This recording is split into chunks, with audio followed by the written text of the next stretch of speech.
Okay mga boss, for change oil, Toyota Hiace, buhay na mano tayo, fully synthetic ang langis. Oh, grabe. Pinakasigaso nila yung discount. Maitim na rin pala. Sakto lang. Parang manipis. Ah.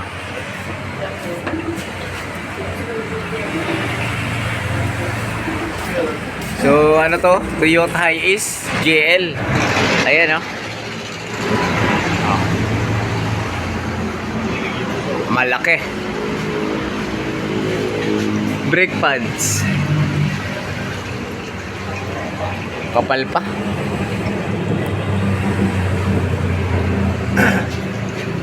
Ngayon baka mapuno na yan ha. Nating imbudong malaki.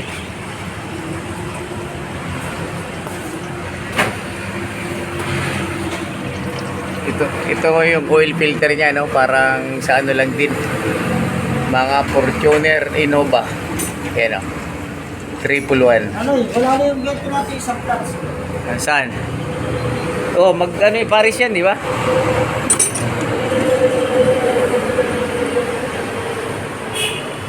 So ito yung langis, mga boss. Ha?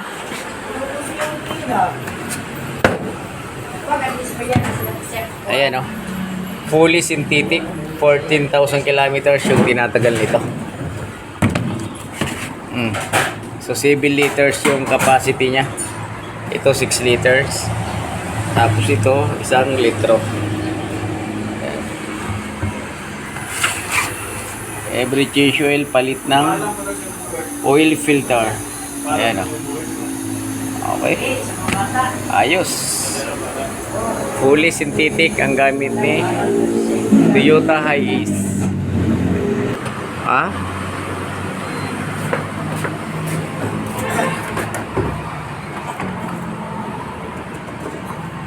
Pa nga pala yung kay Bay.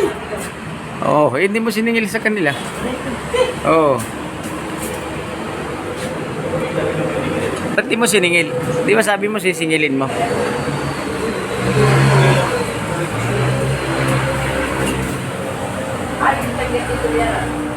Ayan, nilagyan na ni Idol ninyo ng ano, filter rinse cap para mapihit niya na.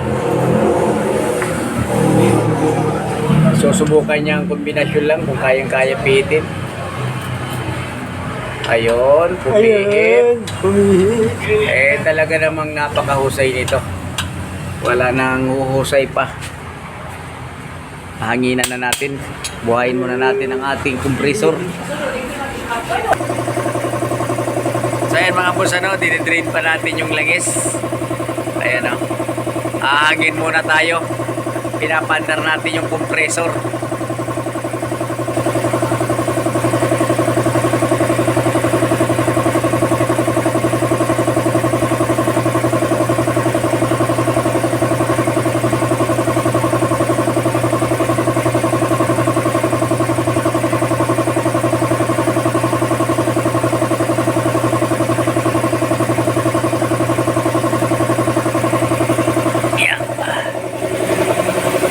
Mayroon pa natulog.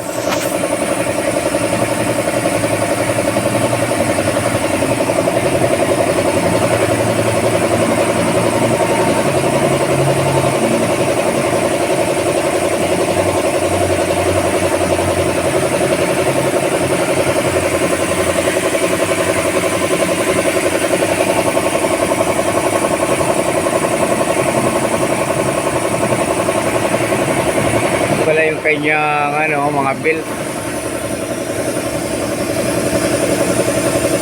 Ayun. Malinaw naman pala. May ilaw. Bagong-bago pa naman to.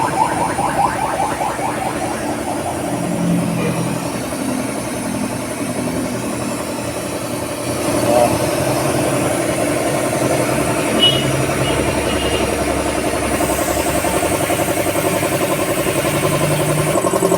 Babaguhan na pala natin siya ng drain plug. Ito, bagong-bago to, galing daw ng Toyota. Ito ang ilalagay natin. Hindi pala drain plug, sorry, washer pala. drain plug washer. Ayan o. Yan, kasi ang drain plug, ito yun. Oo. Hindi pa naman loose thread. So lagyan na lang natin ng washer. So, ilalagay na natin. So ito mga boss, nagbago na tayo ng washer niya. May epoxy na to. Silat. Luluwagan na natin yung oil filter. Ouch.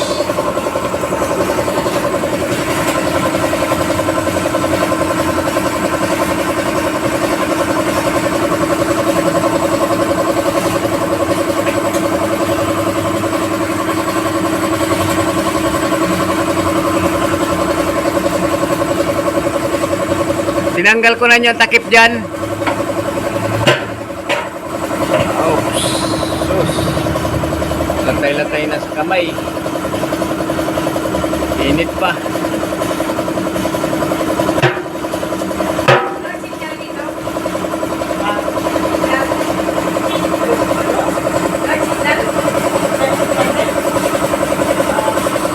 Oh.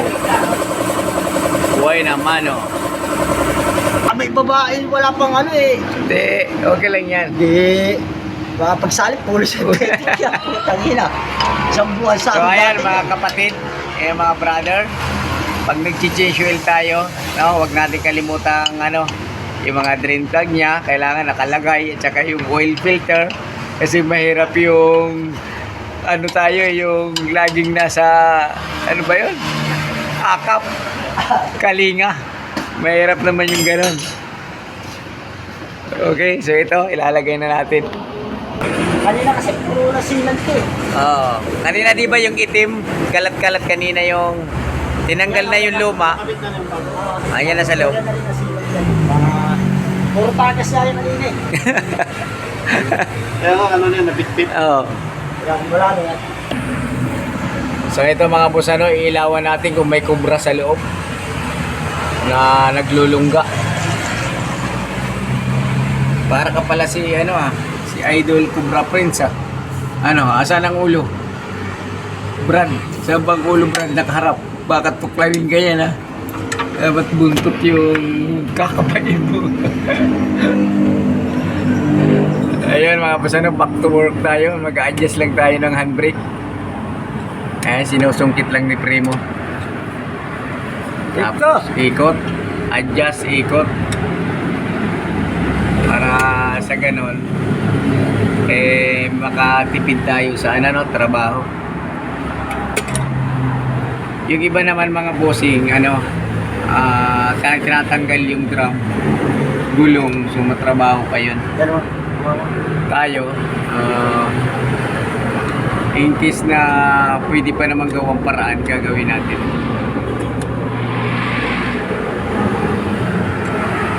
Side to side tayo magkukuha ng camera. Nako, parang sumikip na Primo. Okay. Okay na. Doon mo na yan. Bakit? Huwag na. Okay. Ayun. Left and right tayo mag-a-adjust.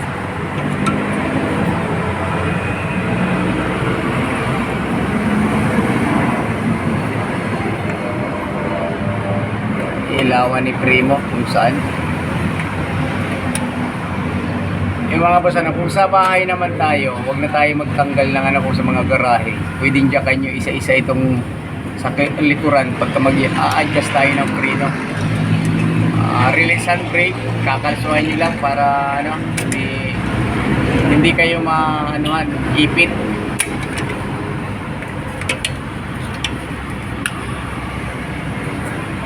Up, maluwag. Konting pa, pihit-pihit. So, dyan lang yan sinusungkit kasi andyan yung adjuster niya sa wheel cylinder. So, ito yung wheel cylinder. Yan. Pasensya na kayo, mahihilo tayo sa galaw ng camera.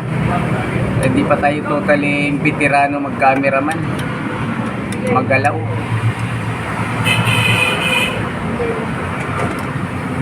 adjust ng handbrake. Ikot. Ikot. Pag okay na nyo. Pag nag-adjust tayo mga kaibigan, ikutin nyo ang gulong. Huwag pa. Ayan, may pasikip na porsyon. Okay na. Hindi nyo, balik mo na taklo. Ayan. Ayan. May mga takip yan na rubber. Ayan. So, makikita nyo naman kung sa inyong susungkitin dahil may takip siya na rubber. So, okay guys, ganun lang kadali. Sasali na tayo ng langis. So, ito si Primo. Ayan. Kung magpapagawa kayo mga boss for PMS, for check-up, dalawin nyo lang kami dito sa Shell Kawit, Centennial. Ano kasi yumao? Hanapin nyo si idol ninyo. Ano, yumao ka na? Nandito kami sa Shell, Centennial Road, Batong Dalig.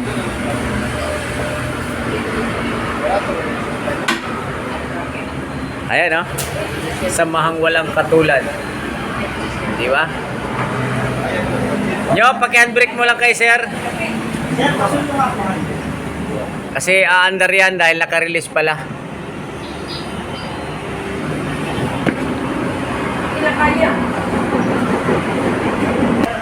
So ayun guys, sasali na ng langis, fully synthetic.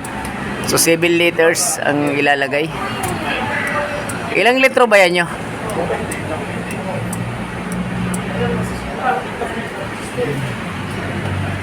Wow! Sarap ng langis. So yun mga boss, pagka magpapacheck up kayo change oil, dalhin nyo na lang dito sa Shell Kawit. Nandito si idol ninyo, nag-aantay sa inyo para i-check ang inyong mga sasakyan Tingnan, ano? na walang oo, ayos na yan. Pinaano ko na yan kanina. Sini ko na.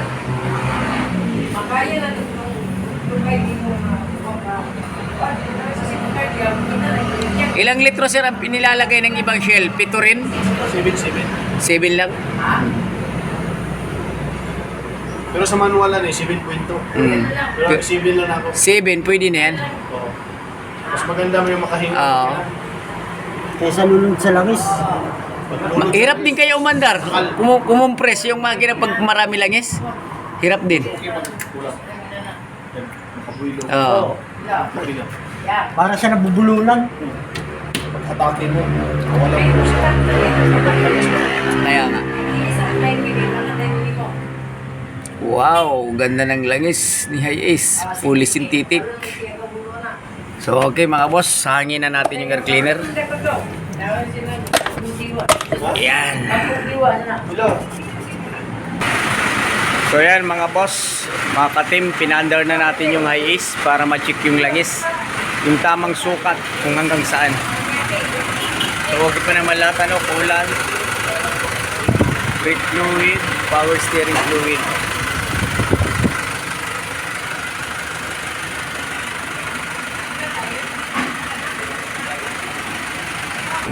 So ayun, tapos na natin nagawa. Ayan mga boss, paki-follow, comment, share, like ng ating channel, Jess Mechanic. Ayan Toyota High Ace, napakahaba. Next vlog na lang uli. Thank you boss.